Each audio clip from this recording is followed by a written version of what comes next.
Hello guys, welcome back to my YouTube channel. My name is Amit and it's code time. So we are back again with another problem today from LeetCode, longest happy string. So let's dive into the question. A string S is called happy if it satisfies the following conditions. S only contains the letters A, B and C. S does not contain any of AAA, BBB or CCC as a substring. S contains at most A occurrences of letter A. S contains at most B occurrences of letter B and S contains at most C occurrences of letter C. So question क्या कहता है? So question says कि एक string है S, उसको हम happy तब बोलते हैं जब वो ये फॉलोइंग 5 कंडीशंस फुलफिल करता है. पहली कंडीशन क्या है कि वो स्ट्रिंग सिर्फ कैरेक्टर्स A, B और C से बननी चाहिए. सेकंड कंडीशन क्या है कि उसमें कोई भी ट्रिपल A, ट्रिपल B या ट्रिपल C जैसी सबस्ट्रिंग नहीं होनी चाहिए, विच मीन्स कि कॉन्जिक्यूटिवली 3 सेम कैरेक्टर्स नहीं होने चाहिए, राइट? कॉन्जिक्यूटिवली 3 या उससे ज्यादा सेम कैरेक्टर्स नहीं होने चाहिए. उसके बाद उस स्ट्रिंग में the count of letter A should be less than equal to A, the count of letter B should be less than equal to B and count of letter C should be less than equal to C, जो कि A, B, C integers given होंगे, right? So now what we have to do is we are given these three integers A, B and C and we have to return the longest possible happy string. If there are multiple longest happy strings, we can return any of them. In case there is no such string, we have to return empty string, right? So basically A, B, C हमें given होगा and we have to make the longest possible happy string. अगर multiple ऐसे string exist करते हैं, then you can return any of them. If there is no such string, you can return empty string. And now substring क्या होता है? अब substring is a contiguous sequence of characters within a string. Substring means कि जो characters है वो consecutive आते हैं. Consecutive sequence of characters is called substring in a string, right? Let's go to the first test case. The first test case is A equal to 1, B equal to 1 and C equal to 7. So basically जो भी हम string बनाएंगे उसमें at most एक A होना चाहिए, एक B होना चाहिए और at most 7 C हो सकते हैं, right? So let's try to make a string like this. So we can see CCA, CCB, CC. So इसमें कितने 6 C यूज हुए हैं, एक A यूज हो गया और एक B यूज हो गया और ये लॉन्गेस्ट पॉसिबल है, राइट? तो ये एक आंसर है, ये एक पॉसिबल आंसर है. Let's try to make another possible answer which is CCB. आप पहले यूज कर लो, फिर C बनाओ, फिर A कर लो, फिर CC यूज कर लो. This is also a possible answer, right? Let's go to the second test case. उसमें क्या है? The count of characters A is 7, B is 1 and C is 0. So basically कोई भी C यूज नहीं होना है. तो उसमें क्या हो सकता है? आपने 4 A यूज कर लिए और एक B बीच में यूज कर लिया, राइट? क्योंकि आपको कॉन्जिक्यूटिव ये भी रखना है कि 3 कॉन्जिक्यूटिव या उससे ज्यादा कॉन्जिक्यूटिव नहीं होने चाहिए, राइट? उसके लिए आपको बीच में ब्रेक करना पड़ेगा. तो दैट्स वाई यहाँ पर मैक्सिमम पॉसिबल स्ट्रिंग 5 लेंथ की बन सकती है, जो कि इस तरीके की लगेगी, right? So this is a possible answer. Now let's try to understand कि क्या कोई ऐसा केस है जिस केस में आंसर एग्जिस्ट ना करे. So they actually have said कि if there is no such string, return an empty string. Is there a case जब कोई भी स्ट्रिंग पॉसिबल ना हो? उसके लिए let's go first go to the test, first go to the constraints. Constraints are what? The count of A, B and C can start from 0 and go up to 100. At the same time, A plus B plus C is greater than 0, which means कि ये कोई भी ऐसा case नहीं होगा जब ये तीनों एक साथ 0 हो, राइट? कोई भी ऐसा केस नहीं होगा जब A भी 0 हो, B भी 0 हो, C भी 0 हो. इसमें से एटलीस्ट ए कैरेक्टर तो होगा जो कि एटलीस्ट 1 होगा. दिस मीन्स अगर कोई भी कैरेक्टर एटलीस्ट 1 टाइम है ना, तो ये केस कभी आएगा ही नहीं. ऐसा कोई टेस्ट केस बन ही नहीं सकता जब आपका जो आंसर है वो एम्प्टी स्ट्रिंग हो. आंसर हमेशा एग्जिस्ट करेगा. So now let's start making an approach. So first approach हमारे दिमाग में क्या आ सकती है? The very naive approach, the very brute force approach is कि जितनी भी पॉसिबल स्ट्रिंग्स बन सकती हैं वो सब बना डालो, right? So basically we have what? A number of A's, right? A number of A's, we have B number of B's, right? And C number of C's, right? So basically what I'm saying is the brute force approach is कि जितने भी possible strings हैं जिसमें A characters हों, B B's हों और C C's हों, वो सब बना दो. So what will be like? तो इस basically इस string की लेंथ क्या होगी? A plus B plus C, right? और इससे कम भी हो सकती है, right? तो आप क्या करोगे? कुछ A उठाओगे, कुछ B उठाओगे और कुछ C उठाओगे, right? So basically पहले तो एक कॉम्बिनेशन बन जाएगा किसका? A इंटू बी इंटू सी, ये चूज करने का कि कितने ए लेने वाले हो, कितने बी लेने वाले हो और कितने सी लेने वाले हो, राइट। ये तो हमारा पहली चीज है, right.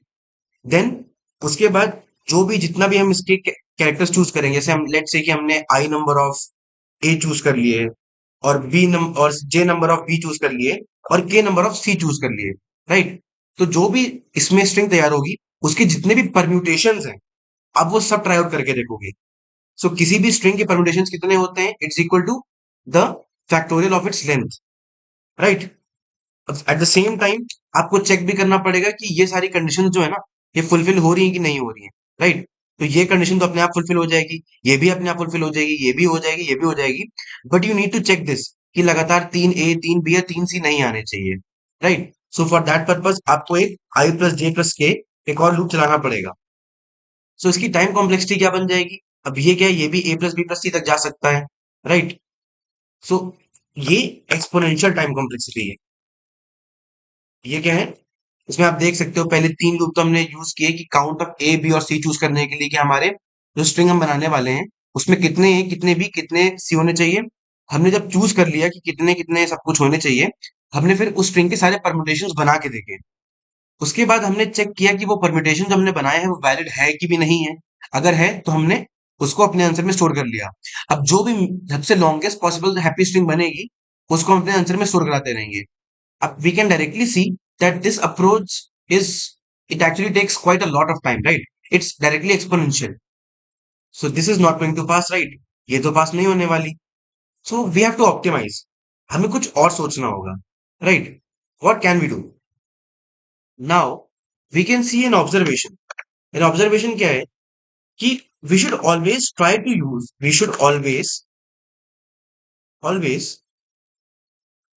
use the most frequent character first. तो जो भी मोस्ट फ्रीक्वेंट कैरेक्टर है उसको पहले यूज करो, राइट। जैसे कि इस केस में ही ले लेते हैं, हम की देख सकते हैं कि सी बहुत फ्रीक्वेंट है, राइट। सी की फ्रीक्वेंसी सबसे ज्यादा है। That's why we have tried to use C at maximum times. तभी तो हमारी लॉन्गेस्ट स्ट्रिंग बनेगी। जो ज्यादा फ्रीक्वेंट है उसको ज्यादा यूज करो ताकि हम ज्यादा से ज्यादा लंबा स्ट्रिंग बना पाए।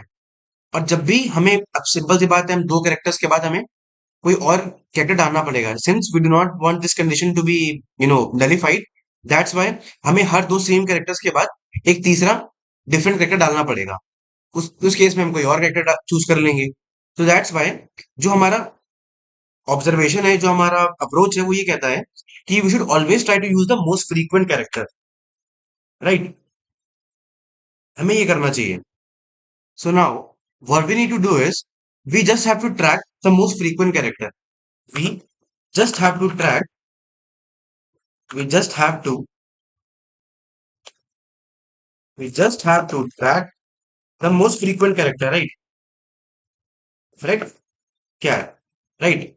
अगर हम ये करते हैं तो हम सिंपल से अपने प्रॉब्लम को बना पाएंगे। Now thing is what should be use to track this most frequent character. We can use a heap. Okay, that's actually a possible answer कि you use a heap to see कि कौन सा सबसे बड़ा कौन सा सबसे फ्रीक्वेंट कैरेक्टर है। But since we can see कि यहाँ पर हमारे पास सिर्फ 3 कैरेक्टर है, राइट। सिर्फ 3 कैरेक्टर हैं, तो उनके बीच में कंपैरिजन करना is not very difficult, right. अगर 3 वैल्यूज हैं, उनके बीच में 3 कंपैरिजन करके हम डायरेक्टली पता लगा सकते हैं कि कौन सा मोस्ट फ्रीक्वेंट है। So actually we do not need to use a heap, हम उसको डायरेक्टली सिंपली भी इंप्लीमेंट कर सकते हैं। So let's try to see कि how do we implement this approach. And this is actually a greedy approach. ये क्या है, ग्रीडी अप्रोच है। हम क्या कर रहे हैं, हमारा ग्रीडी मेथड क्या कहता है कि we always try to choose कि जो भी मोस्ट फ्रीक्वेंट है उसको हम अपने आंसर स्ट्रिंग में ऐड करते जा रहे हैं। फिर इसका टाइम कॉम्प्लेक्सिटी में हम आगे देखेंगे कि क्या होता है, right. Let's try to first implement this approach. So first of all we need to declare an answer string ans, right? And then what we'll do, we'll take a vector for maintaining the count of these values. ये implementation में क्यों कर रहा हूं, I'll tell you. This will help us in further piece of code, in further part of code, कि मैंने ये आखिर में ये array declare क्यों किया है। दिस बेसिकली a vector हमने क्यों डिक्लेयर किया है, I'll tell you. हम क्या करते हैं, 0th इंडेक्स पे सारे a रख लेते हैं, फर्स्ट इंडेक्स पे सारे b रख लेते हैं, और थर्ड इंडेक्स पे आई मीन सेकेंड इंडेक्स पे सारे सी रख लेते हैं। Now let's start the process. Process start कर देते हैं, राइट, वाइल ट्रू। ये इन्फिनिट लूप नहीं है, we put a condition to stop this loop, okay. In cases when when there is no finite condition, जब हमें पता नहीं होता है कि हम कहाँ तक अपने लूप को चलाने वाले हैं, right. So since we need to iterate, we need to follow a process. That's why we create such loop. We'll put a condition to put an end to this loop. हम एक break condition पक्का डालेंगे so that this loop stops. It does not works infinitely. But जब हम we are not sure कि हमें क्या ending condition डालनी चाहिए, इन दैट केस हम जनरली ऐसे लूप को भी डिफाइन कर सकते हैं। नाउ लेट्स स्टार्ट कि हमें चूज कैसे करना है। First of all we take a variable max string which will be declared to 0. This variable will be used to track the frequency of the maximum character, of the maximum frequent character, most frequent character, right? फिर एक लेते हैं choice variable, इसका initial declaration होगा -1। This basically represents कि हम कौन सा कैरेक्टर चूज करने वाले हैं, ए बी और सी। अगर चॉइस की वैल्यू 0 होती, विच मीन्स कि हम ए चूज करने वाले हैं। अगर चॉइस की वैल्यू 1 होती तो इसका मतलब हम बी चूज करने वाले हैं। और चॉइस की वैल्यू अगर 2 होती तो इसका मतलब हम सी चूज करने वाले हैं। और that's why we have actually created this array. Now let's start the process. हम एक लूप चलाते हैं, ठीक है, 3 वैल्यूज के लिए, क्योंकि हमारे पास 3 कैरेक्टर्स हैं। नॉट व्हाट वील डू, हम चेक करते हैं कि जो हमारा मैक्सिमम फ्रीक्वेंसी है, this should be less than the count of the ith character, right. जब ये छोटा होगा, right, so we are trying to find the maximum frequency character. तो दैट्स वाई ये इफ कंडीशन डाल दी हमने चेक करने के लिए, कि मैक्सिमम फ्रीक्वेंसी चेक करने के लिए हम इसको तभी अपडेट करेंगे। Nice. Eight the same time हम क्या करते हैं, एक और वेरिएबल डिक्लेयर करते हैं, करंट साइज, क्योंकि हमें करंट साइज जो स्ट्रिंग का है वो भी चाहिए, right. So this is done. Now we check if current size of the string is less than 2। इसका मतलब अगर स्ट्रिंग में भी 2 से कम कैरेक्टर है, या फिर मतलब खाली है, या तो सिर्फ एक कैरेक्टर है, उस केस में बस आपको उस केस में आपको क्या करना है, बस मैक्स फ्रैक को अपडेट कर दो, राइट। क्योंकि ये तो ऊपर हम चेक ही कर चुके हैं कि भाई सिंपल सी बात है, max freq is less than CNT of I. इसका मतलब जो ith कैरेक्टर है वो ज्यादा फ्रीक्वेंट है। सो हम क्या करेंगे, यहाँ पर CNT ऑफ आई डाल देंगे, इसकी फ्रीक्वेंसी डाल देंगे, और अपने चॉइस को अपडेट कर देंगे आई से, right. But if this condition is not fulfilled, इसका मतलब हमारे जो स्ट्रिंग का साइज है, जो हमारे आंसर स्ट्रिंग का साइज है, that is bigger than what, that is bigger than 2 और greater than equal to 2। In that case we have to check कि हमारे जो लास्ट 2 कैरेक्टर्स है वो सेम तो नहीं हो रहे हैं। Remember we also have to fulfil this condition, right, कि भाई लगातार 3A 3B 3C ना आ जाए। That's why we'll check if ANS of current size -1, which means कि जो लास्ट स्ट्रिंग था -A is exactly equal to I. अब ये -A करने का क्या मतलब होता है, दिस बेसिकली इन C++ आप क्या कर सकते हो, दिस अ कैरेक्टर, राइट, हमें पता है कि ये स्मॉल ABC है। This basically we take difference between the characters. So यहाँ पर क्या होता है, जब हम ये चीज करते हैं तो basically this takes the differences between the ASCII values, okay. A की जो भी ASCII वैल्यू होती है, और यहाँ पर जो भी कैरेक्टर की ASCII वैल्यू है, उसके बीच में डिफरेंस आता है। फॉर एग्जाम्पल लेट से यहाँ पर ए आता, अगर this character would have been A, so then so then A minus A would would result in 0, right? B minus A would result in 1, और C minus A would result in 2। आप ये trick ढूंढ सकते हो, this trick is actually widely used, ये बहुत use होती है, okay. So we are directly checking कि भाई कि ये आई के बराबर है कि नहीं। आई इज बेसिकली व्हाट, हमारी चॉइस। और हम देख रहे हैं कि जो लास्ट 2 हमारे कैरेक्टर्स हमने चूज किए थे, वो हमारी करंट चॉइस के बराबर तो नहीं है। बिकॉज अगर लास्ट 2 चॉइस हमारे करंट कैरेक्टर के बराबर है, इसका मतलब हम शायद ये ट्रिपल ए या ट्रिपल बी या ट्रिपल सी बनाने के पॉइंट पे हैं, जो कि हमें नहीं करना है, राइट। तो इसको कंप्लीट करते हैं। एनएस ऑफ करंट साइज -2, जो कि सेकंड लास्ट कैरेक्टर है, that also should not be equal to i. अगर ये दोनों आई के बराबर हो जाते हैं, इसका मतलब what we have to do,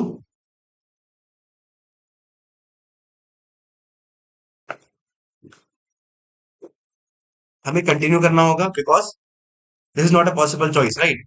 अगर प्रीवियस 2 कैरेक्टर्स हमारे करंट कैरेक्टर से मैच कर गए, this means we can not use this character again, right. हमें कोई डिफरेंट कैरेक्टर यूज करना पड़ेगा। If this condition is not fulfilled, इसका मतलब हम जो भी कैरेक्टर करंट कैरेक्टर है उसको हम यूज कर सकते हैं. So we update the maximum frequency as CNT of i, right, and we take the choice as equal to i. क्या ith कैरेक्टर हमारा जो है A B या C वो हमारा चॉइस बन गया. Now we come out of this loop. हमने तीनों कैरेक्टर्स के ऊपर चेक कर लिया कि कौन सा हमारा पॉसिबल आंसर होगा, which character can be use at this iteration. Now when we come outside हम चेक करते हैं कि if choice is less than zero. Choice less than zero means अगर वो -1 रह गया, अगर चॉइस -1 रह गया इसका मतलब इनमें से कोई भी कंडीशन फुलफिल नहीं हो पाई. दिस मीन्स कि we were not able to choose any of the characters A B and C in this iteration. This means we need to stop. हमने ब्रेक कंडीशन डाल दी है, right? Else what we'll do? Else we'll just add the character choice plus A. तो choice basically 0 1 2 होगा. तो ये भी एक ऑपरेशन होता है. अगर A प्लस 0 करोगे आप, if you convert A plus 0 to character it becomes A. If you convert A plus 1 to a character it becomes B. तो दिस ऑपरेशन ये बेसिकली वाइसा वर्सा भी चलता है, राइट? अगर आप बस टर्म्स को रीअरेंज कर दो और टाइप कास्टिंग करा दो so it will work. Now what will do, we'll just decrease the count of that character. So basically हमने चूज यूज किया, चॉइस यूज किया था. तो CNT हमारा जो है CNT एरे जो है that contains the frequency of all characters. So we just update the frequency of that character, right? And after this, so this is what we'll just put some comments. This is what getting most frequent character, right? Then this is for size less than 2. And this is what this part of code is what for checking if previous two characters were not equal to current choice, right? And this we know this is for updating the maximum frequency and the choice. And this is what we were not able to choose any character. अब simple सी बात है, अगर इस iteration में कोई हम character choose नहीं कर पाए तो अगले में भी चूज नहीं कर पाएंगे. That's why we have to break. And this is what, this is adding our choice. और ये क्या है, updating the count of choice, updating the count of chosen character.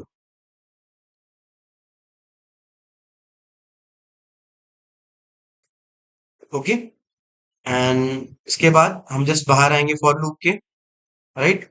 And we'll just return our answer. Remember we have to return any string. यहाँ पर कहीं भी नहीं कहा गया है कि लेक्सियोग्राफिकली स्मॉलेस्ट स्ट्रिंग बताओ या ग्रेटेस्ट स्ट्रिंग बताओ. We just have return an answer. उससे कोई मतलब नहीं कि आपका स्ट्रिंग कैसा बन के तैयार होता है, right? So let's try to run this piece of code.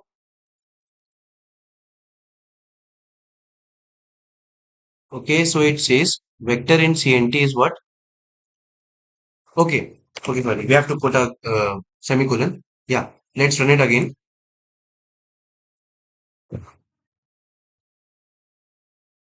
Okay, I'm sorry. Just run. We'll just run it again. Okay, so we can see that our code gets accepted on sample test cases. Let's try to run it on all test cases. Okay, you click on submit, and yes, we can see that our code gets accepted. It runs on all test cases successfully. So now let's discuss कि इस piece of code की space complexity और time complexity क्या होगी, right? So first of all we'll talk about the space complexity. अब simple सी बात है, we have used the constant array. हमने एक 3 साइज का array यूज किया है बस, that is fixed memory, right? So basically ये space complexity और time complexity मेजर की जाती है in terms of the size of input. So we can see कि A की वैल्यू जो भी हो, B की वैल्यू जितनी बड़ी हो, C की वैल्यू जितनी बड़ी हो, इस एरे का साइज तो 3 का ही बनेगा, right? So we are actually, और बाकी जो वेरिएबल्स हमने डिफाइन किए हैं they are just simple variables. हमने कोई n के ऑर्डर में या फिर A और B और C के ऑर्डर में कोई चीज डिक्लेयर नहीं की है. That's why the space complexity is what, order 1. Will just write it down. Space complexity क्या है?